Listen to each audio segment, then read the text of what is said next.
Bonjour, c'est Anne-Sandrine Di Girolamo au micro des Ondes de l'Imo, le podcast immobilier attentif et curieux. Réunir Stéphane Fritz, président de Guy Hockey l'Immobilier, et Olivier Descamps, directeur général de IAD France, autour du micro, c'est une chance. Entendre ces deux grands dirigeants de l'immobilier marier leur voix, nuancer leur vision et défendre leur modèle tout en rappelant à chaque instant leurs soucis communs du client et de la qualité, ainsi que leur respect du travail de chacun, c'est un moment excellent de micro, comme on dit. Alors, me direz-vous, je n'ai toujours pas annoncé le sujet. Eh bien, disons que nous parlons enseigne, mais aussi métier, formation et marketing. Bref, c'est un champ immobilier à deux voix que je vous propose et qui suscitera, je l'espère, bien des réflexions. Olivier Descamps, bonjour. Bonjour. Stéphane Fritz, bonjour. Bonjour. Première question à l'un et à l'autre. Alors on verra qui répond en premier et qui a le dernier mot. Qu'est-ce qui fait selon vous la notoriété de chacune de vos enseignes respectives ? Stéphane. Deux. Qu'est-ce qui fait la notoriété aujourd'hui ? C'est l'implantation déjà des cabinets sur le territoire national, la visibilité qu'ils ont. C'est 30 ans d'ancienneté aujourd'hui sur le territoire national. C'est le travail aussi de chacune et chacun des collaborateurs et collaboratrices du réseau, les 3200 personnes qui composent le réseau. Oui. C'est leur travail au quotidien. C'est, la notoriété, c'est pas seulement le volume, c'est aussi la qualité de service qu'on apporte à chacune et chacun des clients. La trace qu'on laisse dans l'expérience du client quant à l'achat, la vente, la gestion, la location de son bien. Ah, j'aime bien ça, cette expression, la trace qu'on laisse. Olivier Descamps. Non, mais Stéphane a raison. Ce qui fait la notoriété, c'est d'abord les hommes et les femmes sur le terrain. Nous, c'est 15 000 personnes sur le terrain, en proximité. Et c'est la qualité du travail, donc la satisfaction de nos clients. C'est-à-dire qu'évidemment, on est sponsor, on sponsorise le top 14, on est partenaire, on communique. Mais la vraie notoriété, celle qui est solide, la trace, si je reprends ce que dit Stéphane, elle dure et elle perdure parce que la satisfaction des clients est là. Et donc, on a des indices de notation type ImmoAdvisor et autres qui permettent finalement de solidifier, de fortifier cette marque qui ensuite devient une marque à forte notoriété. Vous avez tous les deux évoqué une même notion, c'est celle de maillage en fait. Ça, c'est devenu quand même important, un maillage fort et concret. Pas quelque chose sur le papier, mais de réelles personnes ou enseignes diffusées sur toute la France. Il peut y avoir une différence entre les deux modèles, même si aujourd'hui, j'ai plutôt envie de penser à bon agent immobilier, mauvais agent immobilier, bonne expérience client et mauvaise expérience client, plus que de maillage dans son volume. Cependant, évidemment, il y a le positionnement dans les villes. Là où on est beaucoup plus présent, on a une forte notoriété. Là où on l'est moins, de facto, on le sera moins. Et aujourd'hui, on peut mettre une différence assez criante, c'est que les réseaux d'agents mandataires sont beaucoup plus présents là où nous ne le sommes pas. Nous, également, on est beaucoup plus présents dans les grandes agglos, dans les villes moyennes, même si avec 15 000, comme tu me dis, Olivier, vous êtes très présents sur le territoire national. D'accord avec ça, Olivier ? C'est très juste. En fait, nous, on est présents partout en France, mais on a construit notre réseau là où le modèle des agences traditionnelles ne pouvait pas trop s'implanter par des capitaux un peu élevés, par des coûts de structure un peu élevés. C'est-à-dire que s'il n'y a pas une densité de logement importante, c'est plus compliqué d'ouvrir son agence, si on le dit en un mot. Alors que quand on est mandataire avec des frais légers, en voyage léger, on est allé investir des territoires, comme on peut le dire en politique, des territoires, des secteurs, des bassins sur lesquels il n'y avait peut-être plus d'agences présentes parce que c'était trop dur à supporter, alors que nous, avec quelques milliers d'habitants, nos mandataires sont en capacité d'accompagner, de réaliser des transactions, d'accompagner les vendeurs et les acquéreurs. C'est très juste. Il y a une chose qui vous rejoint dans tous les cas, c'est la notoriété nationale, indubitable, et en même temps, un vrai impact local, en même temps, que ce soit le local, à chacun pour vous, une définition différente, mais voilà, local, national. En fait, c'est ça. Je pense que la réussite, c'est la réussite des hommes et des femmes, supportée par une marque forte. Donc nous, on s'applique à avoir une marque puissante, qui est connue, reconnue. On est jeune, on va bientôt avoir que 16 ans, donc on avait une autorité qui est forte, on a une position de leader très tôt, mais on reste une marque jeune versus d'autres confrères qui ont 50, 55 ans d'ancienneté et d'historique. Donc il faut une marque forte, mais la vraie marque, c'est ce qu'on appelle le fameux personal branding.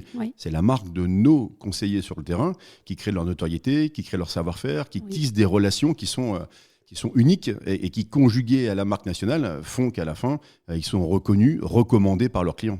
Stéphane, êtes-vous jeune ? 30 ans, donc c'était aujourd'hui. Oui. Ça reste un réseau jeune malgré tout, déjà dans l'âge des collaborateurs et collaboratrices qui composent le réseau. Je rejoins ce qui est dit. C'est, encore une fois, c'est la trace qu'on laisse. On voit, on va être faible à certains endroits là où on n'est pas très très bon, et on va être extrêmement fort là où l'expérience client, la trace dont je parlais, est laissée extrêmement forte. Le chapeau national de communication, que ce soit la télé, la radio, les investissements dans les clubs, tout ça, ça participe énormément à faire rentrer le client. Mais quand on parle de notoriété, c'est à le faire re-rentrer à nouveau. Oui. Et ça, re-rentrer à nouveau, c'est plutôt l'expérience que la communication. Oui, de façon certaine même, l'expérience, ça compte. Ce qui est important, c'est ce qu'on appelle c'est la recommandation. Oui. En fait, dans nos métiers, ce qui est majeur, c'est d'être recommandé.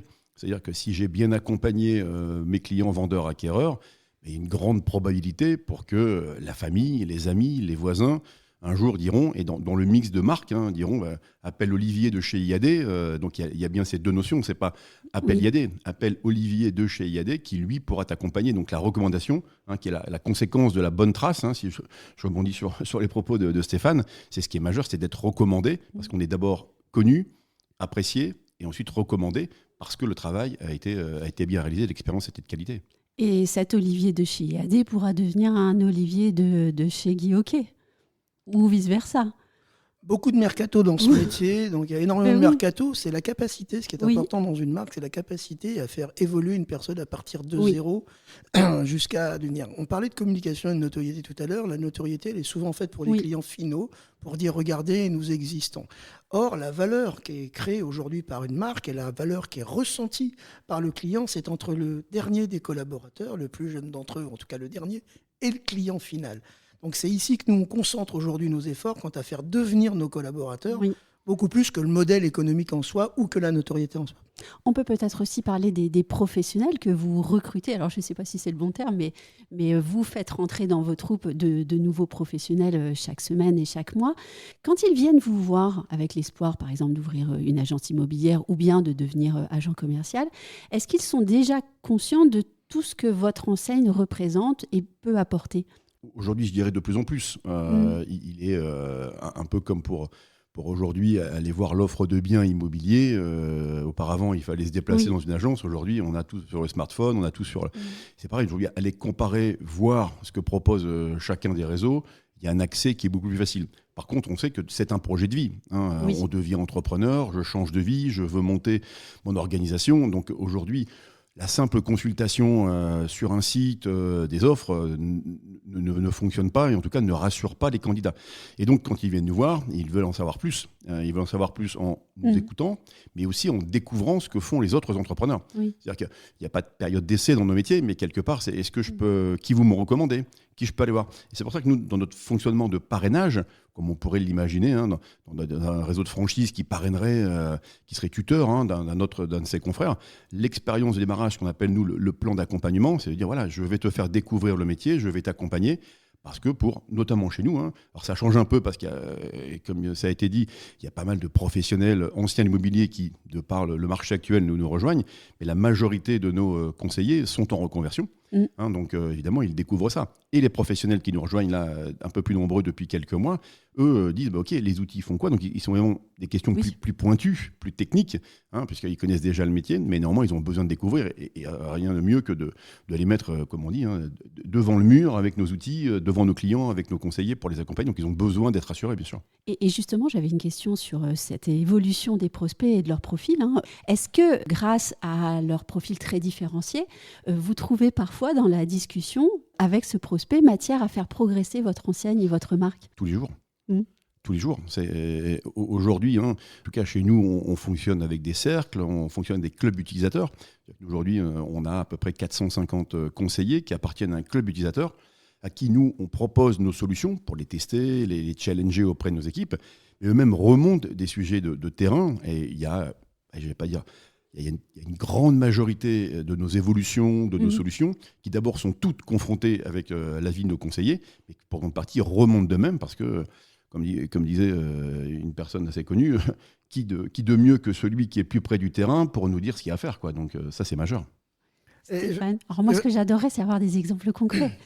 Je rebondis sur ce que dit Olive tout à l'heure, sur le fait que beaucoup d'agences immobilières, notamment en défaillance, vont rejoindre les réseaux non mandataires. Et ça va aussi également dans l'autre sens. Oui. C'est-à-dire des gens qui sont extrêmement isolés, parce que la différence des modèles, c'est que nous, on est en équipe dans une même boutique et que c'est souvent un peu isolé, même si aujourd'hui, ils ont quelques équipes sur le terrain. On peut dire la recommandation, quand on vient à nous, c'est pas seulement la notoriété, notamment en marque employeur pour faire venir des collaborateurs, c'est viens faire le métier, viens faire le beau métier que moi j'aime. Et ça, c'est la meilleure des recommandations. Vous pouvez faire toutes les communications que vous souhaitez. Si un ami à vous dit tu n'as pas de travail, viens faire le super métier, t'inquiète, tu vas l'apprendre, je vais t'expliquer. Ça, c'est la meilleure recommandation. Et là, pour le coup, ça, c'est de la vraie notoriété, mais on voit bien que c'est de la notoriété de terrain et d'expérience et non pas de la notoriété de communication. S'agissant aujourd'hui de quelles sont les bonnes expériences sur terrain, moi vous me connaissez suffisamment pour parcourir déjà toute la France pour aller auprès des agences. On voit les photos sur les réseaux. Voilà, pour aller prospecter avec des alternants, pour montrer le terrain. C'est en période de crise. Et nous on voit pour le coup beaucoup de mandataires qui viennent rejoindre nos équipes parce que la réalité c'est que dans les deux modèles, il n'y a pas à opposer les deux modèles, mais que dans une période de crise, il y a énormément de mercato. C'est l'atterrissage qui va être intéressant de regarder aujourd'hui, mais le mercato il arrive de marque à marque, dans le même modèle. Il arrive de mandataires de modèles différents. Et donc, il y a énormément de mouvements parce que la situation est extrêmement difficile pour chacune et chacun des collaborateurs qui vivent ce métier au quotidien. J'ai une question et j'espère que vous n'en serez pas choqués, mais est-ce que vous qui représentez des enseignes fortes, est-ce que vous pensez qu'il restera des agents immobiliers ou des agents commerciaux sans enseigne passé cette crise ? Oui. Il restera.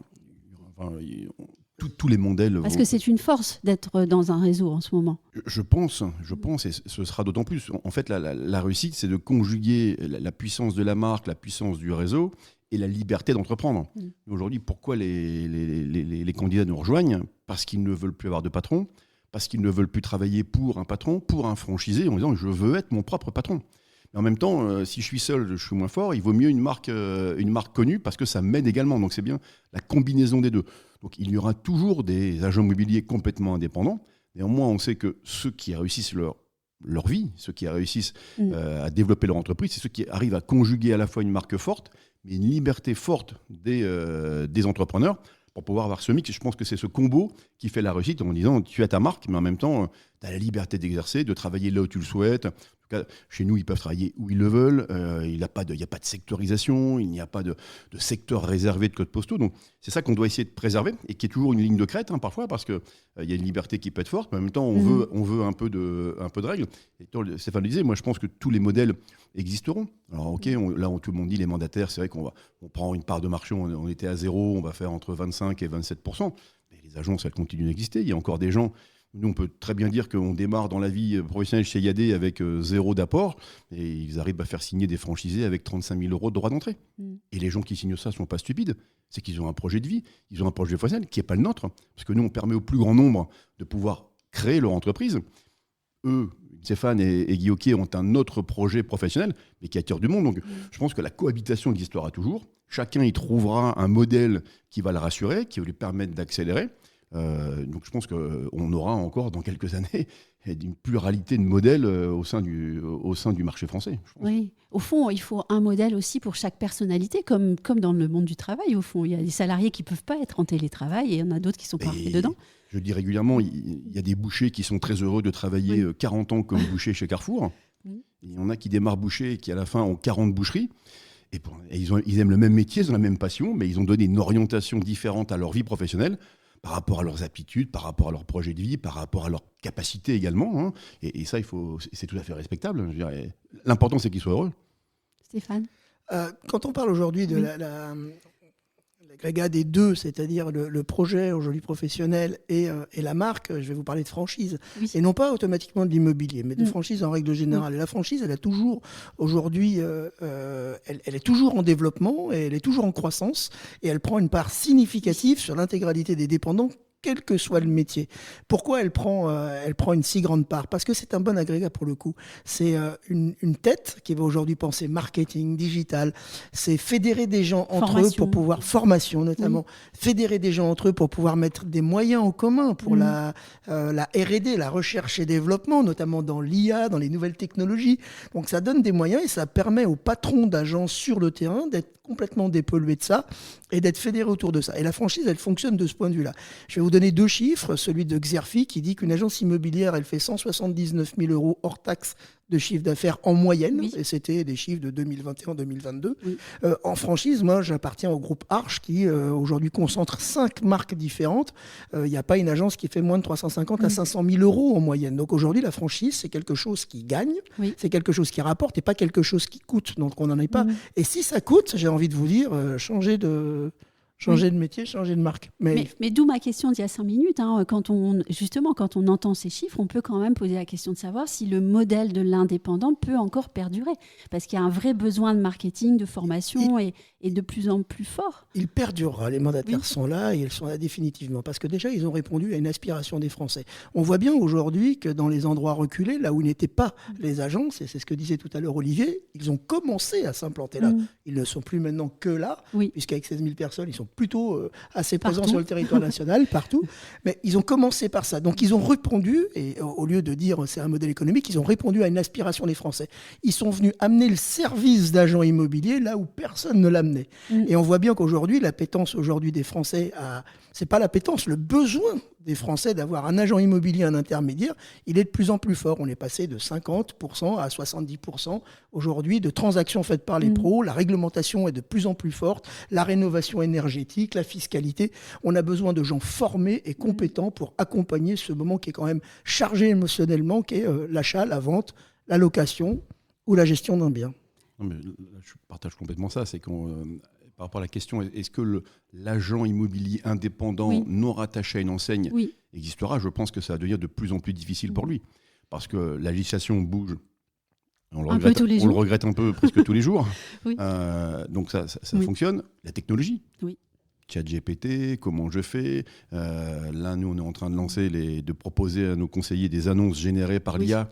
Si je suis seul, en dehors de mon réseau, si je crée mon agence tout seul dans mon coin, non rattaché à une franchise ou un réseau de mandataires, peu importe. C'est le drame de la solitude, on ne peut pas tout faire. De la solitude, et puis en même temps, j'ai l'opérationnel. C'est-à-dire que je partage complètement ce que dit Stéphane. Nous, on a une formule qui est de dire easy simply pour plus de business. C'est-à-dire que nous, c'est rendre la vie la plus simple et la plus facile à nos entrepreneurs pour qu'ils n'aient qu'à penser à leurs équipes, à leurs clients vendeurs acquéreurs.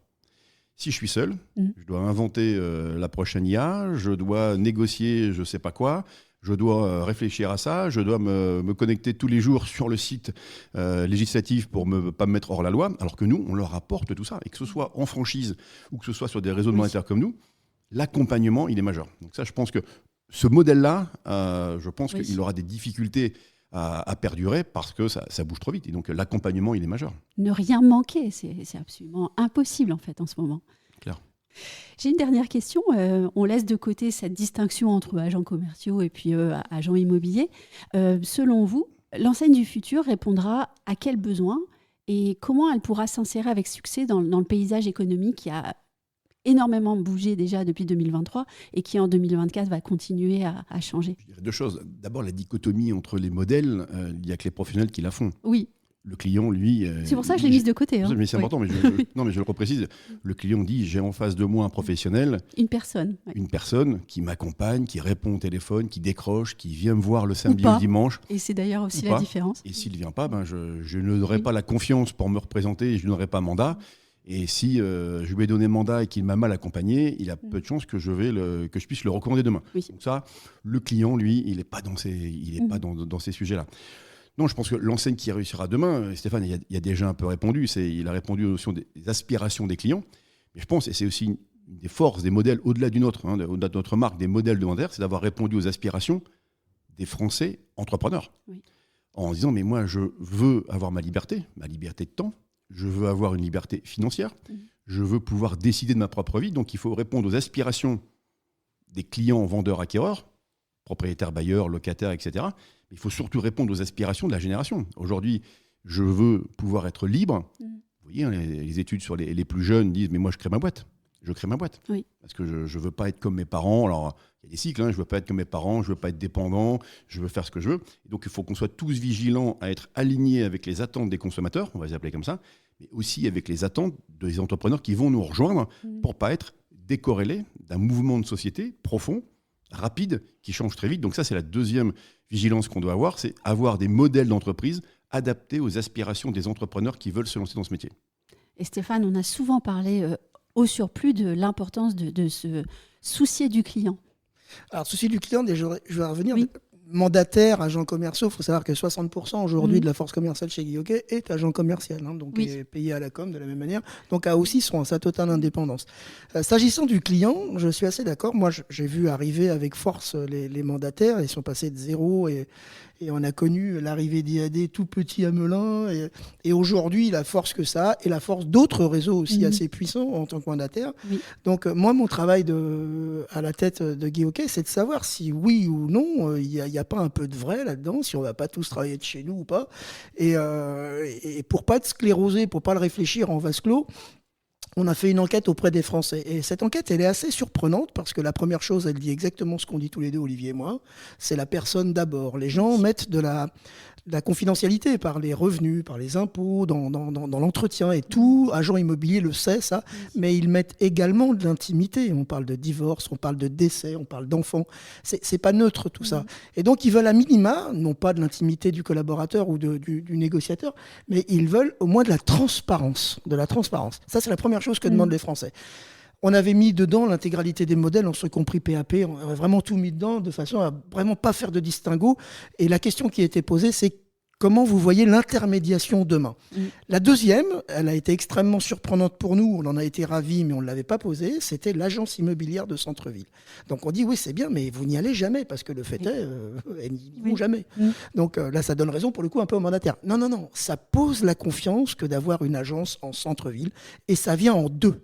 Je vous donne une troisième information avant de vous dire la troisième aspiration des Français pour l'intermédiation à l'avenir, c'est qu'en 6 n'arrive que le prix.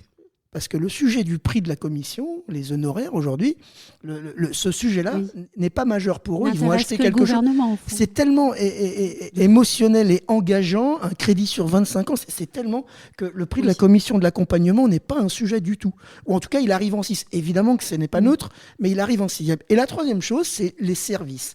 La perception aujourd'hui du client, je ne parle pas du vendeur qu'on va beaucoup accompagner, mais de l'acheteur. L'acheteur, s'il vient et que sur la première visite qu'il fait, il regarde qu'il y a un salon à droite, une cuisine à gauche et qu'il paye 10 000 € d'honoraires, forcément, sa perception, elle est tronquée. Donc aujourd'hui, ils veulent des services. Et je pense aujourd'hui notamment au service d'un acheteur sur le déménagement, sur le financement, sur l'assurance, sur le transfert de ses comptes, sur l'inscription des enfants à l'école, si on pouvait rêver un peu la chose. Mais c'est la notion de service, demain, je pense, et ça se fera que par la formation. C'est la raison pour laquelle nous, on a intégré la formation aujourd'hui dans notre modèle économique, qu'on la développe, qu'on monte un CFA, qu'on la perfectionne, qu'on l'améliore, qu'on innove en termes de formation, en ce compris dans la façon pédagogique de délivrer la formation, pour la mettre dans le téléphone, illimitée. C'est pour ça, parce qu'on pense qu'aujourd'hui, on doit répondre à ces trois aspirations. L'être et la personne, et c'est ce dont on a parlé tout à l'heure. L'agence, je pense que c'est important et qu'elle aura toujours de beaux jours devant elle, même si elle cohabitera, bien évidemment, avec les réseaux d'agents mandataires. Il n'y a pas de sujet avec ça. Et le troisième, c'est multiservice. C'est un peu ce qu'on a embarqué il y a 4 ans, mais qui est un petit peu difficile, un petit peu à faire décoller actuellement. Mais on pense que l'agent immobilier ne pourra pas faire que la visite quand il accompagnera un acheteur ou un vendeur. Et vous, Olivier Descamps, on voit bien que les agents immobiliers, ils évoluent. En fait, ils sont extrêmement malléables dans leur modèle. Voilà. Ils ont leur boutique, si je peux utiliser ce vieux mot. Mais vous, d'un autre côté, est-ce que vous allez peut-être basculer un petit peu vers les agences immobilières en ayant peut-être des points d'attache ou des choses comme ça ? Alors, quand on est né en s'appelant immobilier à domicile, c'est compliqué d'avoir des agences. Oui, mais donc, un point de rencontre ou quelque chose ? D'abord, la loi nous l'interdit. Nos amis ont mis ça dans la loi il y a quelques années pour interdire au mandataire des agences. Ouais, la loi, ça change. La preuve, tous les jours, ça change. Et pour aller plus loin, on est dans 8 pays dans le monde. Oui. Il y a des pays dans lesquels l'agence est autorisée par les mandataires, on la refuse. C'est-à-dire que dans certains pays, en Italie par exemple, il est possible qu'un mandataire ait une agence. Dans notre modèle, on dit non. Pourquoi ? Parce qu'il faut voyager léger. Donc on voyage donc léger. C'est vraiment dans le modèle. C'est un modèle. Notre modèle, il est monté en disant ne vous mettez pas dans les frais, ne versez pas de droits d'entrée, ne mettez pas d'investissement, ne payez pas de loyer, ne payez pas de table, n'investissez pas, vous avez tout ça à la maison. Néanmoins, là, pour revenir à ta question, donc ça c'est pour les clients. Par contre, en France, il y a à peu près 300 pôles de formation et de cohésion. Pour les êtres, si je reprends la formule de Stéphane, pour nos professionnels, qui à un moment se disent, parce qu'ils sont très différents tous, 15 000, certains haïssent l'agence, haïssent le bureau, haïssent les locaux d'entreprise. Ils ont quitté ça, ils sont venus chez nous pour ne plus voir ça. Et donc, ils travaillent de chez eux, tout le temps. Et bien sûr, chez leurs clients, puisque c'est là le lieu qui rassemble tout le monde. Et d'autres disent, mais finalement, oui, je veux ma liberté, mais j'ai besoin de me retrouver. Et donc, en France, on a 290 pôles de formation et de cohésion dans lesquels les mandataires se retrouvent. Alors, il n'y a jamais de clients, puisque la loi nous l'interdit, mais ils se retrouvent, ils se forment. Nous, on a presque 700 formateurs qui sillonnent toute la France. Et donc, ils se retrouvent là. Certains prennent un café, ils font des briefings, des débriefings, ils font des sessions de formation. Et donc, c'est pour ça que c'est toujours un peu hybride. C'est que je ne veux plus ça, mais en même temps, j'ai besoin pour certains de se retrouver. Donc, sur les clients vendeurs acquéreurs, nous, c'est un concept et on a une croyance très forte là-dessus. Par contre, pour les entrepreneurs, liberté à chacun d'avoir besoin de se retrouver parfois. Et on sent que parfois, c'est nécessaire de passer du temps ensemble autour d'un café, autour d'une pizza le soir pour débriefer de la journée, notamment pour les jeunes. Quand on est jeune et qu'on démarre, si je suis là, je fais comment ? Revoir un plus ancien qui lui donne 2-3 tips, qui lui dit tiens, hier j'ai vendu. Ah, t'as vendu, mais j'ai pas vendu. Je pensais que le marché était difficile. Non, le marché n'est pas difficile. C'est peut-être toi qui as besoin d'être accompagné. Donc je vais te donner je vais t'accompagner. Bref. Et donc ça, c'est liberté à chacun, encore une fois, de le faire. Donc c'est pas nous qui le faisons. Ce sont les entrepreneurs qui sont des chefs d'entreprise qui décident d'ouvrir ça, d'installer ces pôles de formation pour se réunir et travailler ensemble. Stéphane est très très fier de son Netflix de la formation. Il le dit parfois comme ça. Et j'aimerais connaître la part, puisqu'on parlait tout à l'heure d'hybridation, entre la formation en présentiel et puis en e-learning chez chacun d'entre vous. La part en présentiel, elle a évolué par 4 depuis qu'on a intégré le modèle aujourd'hui. Donc en présentiel, on fait beaucoup de choses. En revanche, la plateforme d'e-learning, elle permet de laisser au présentiel tous des jeux de rôle et plutôt de l'être et donc de faire le descendant. Ce qui est assez rébarbatif parce que 5 jours de descendant, je peux vous garantir qu'il ne vous reste pas grand-chose à la sortie, que ce soit chez IAD, chez moi ou chez un autre. C'est toujours la même chose à chaque fois et on le voit bien quand on va dans les agences et on dit qu'est-ce que tu as appris en jour 3 ? Voilà, souvent des lapins dans les phares. Donc l'idée, c'était de mettre aujourd'hui dans la plateforme d'e-learning des modules qui soient des modules courts, un peu à l'image des Reels d'Instagram ou de TikTok. Maintenant, vous savez qu'on apprend, on s'informe et on se forme au travers de petits modules. On apprend la cuisine sur Instagram, d'ailleurs, recette par recette. On n'a pas besoin de faire 2 années chez Gagnère pour Vous avez pour un apprendre. confrère qui vient d'annoncer son grand amour de la cuisine, d'ailleurs. Qui ? Stéphane Plaza. Ah, il a bien raison. Sur les réseaux. Il a bien raison. Mais on apprend à faire la cuisine par des reels. Et ce qui est bien, c'est que les gens qui n'ont pas eu d'études au préalable, les gens qui lisent des livres jusqu'au bout et qui en lisent beaucoup, ils sont peu nombreux. Il y en a de moins en moins. En revanche, je pense que si jamais aujourd'hui on réapprend aux gens à réapprendre vraiment, notamment par des petits modules qui vous permettent... Je vous donne le cas du compromis. Si vous apprenez le compromis en janvier, vous avez votre premier compromis en février ou en mars, il ne vous reste plus rien au moment de cette formation présentielle. En revanche, si vous avez un rappel d'1 minute et demie qui vous dit les fondamentaux du compromis à 11h et que vous passez votre compromis à 14h, on vient de rapprocher à ce moment-là l'apprentissage du geste et on crée de la compétence. Et si on fait ça un petit peu par plein de petits modules, au moment où le geste va arriver, on se retrouve avec dans son téléphone un mini-coach, c'est ça la plateforme d'e-learning, un mini-coach qui va vous permettre de préparer vos rendez-vous, et on dit 90% de la réussite d'un rendez-vous, c'est sa préparation, de préparer votre rendez-vous et donc d'améliorer les compétences des uns et des autres. Et donc, ça laisse la place. Alors, moi, j'ai des formateurs qui m'ont dit, mais en présentiel, on ne fera plus rien. Non, ça laisse la place à monter le niveau, à faire plus de théâtre, plus de jeux de rôle, plus de mise en situation et plus d'échanges de best practice entre collaborateurs et entre eux.